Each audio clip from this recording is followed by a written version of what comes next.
you're essentially saying you have the answers.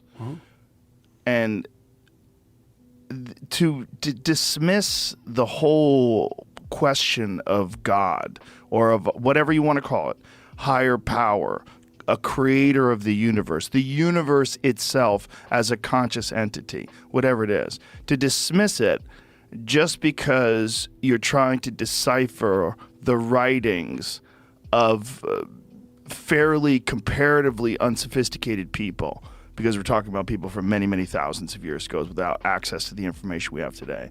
And then you're also dealing with the fact that many of these stories were of an oral tradition for over 1,000 years before they were ever written down. So to just dismiss that as superstition and silliness without any curiosity about the root of these things, why they resonate with people, and to just say that this is superstitious nonsense that people choose to believe in, and this reductionist perspective of the known reality that we currently exist in. It's a foolish way of interfacing with something, and it's shocking when a obviously brilliant man has a foolish way of interfacing with a very complex situation. Well, it's especially odd in his case because he's also the formulator of the idea of meme. And like a religious story is a meme that's been selected by time and crowd. That's a good way of thinking about it. It strikes to the heart of the matter in ways that are sophisticated beyond conscious understanding. Can I tell you a story? Okay. Sure. Okay. It's a good story for the psychedelic experience, perhaps, at least as an analog. So in the story of Exodus, there's a number of circumstances under which Moses has an encounter with God.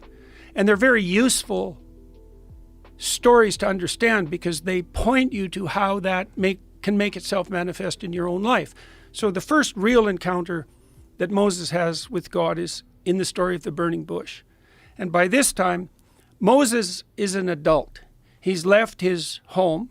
He's gone out and he's got married. He's apprenticed as a shepherd, which was a very, very hard job in those days because shepherds not only had to protect the weakest and serve them, but also keep the lions and the wolves at bay by themselves out in the wilderness. It was a very hard job.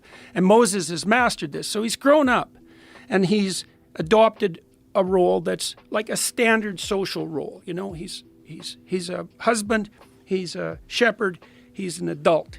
Okay, and so kudos to him.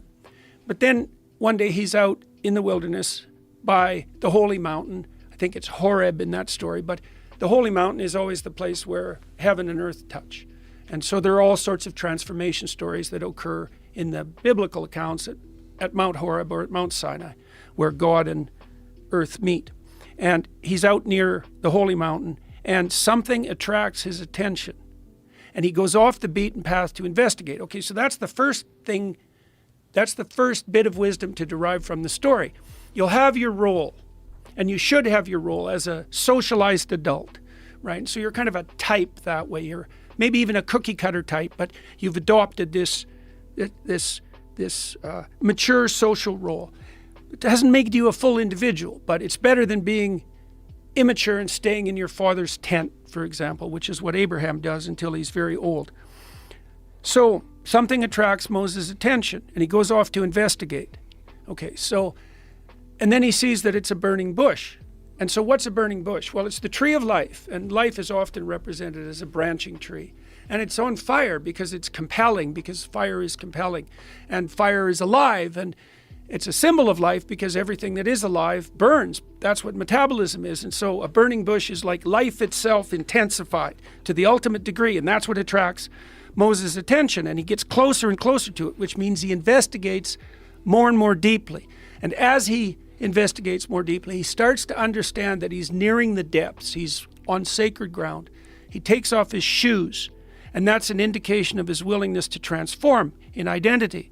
And he continues to investigate, and then the voice of being itself speaks to him from the depths, and it tells him that it reveals itself to him as the ground of being itself, and it transforms him into the leader who invites his people away from slavery and who stands up against tyranny.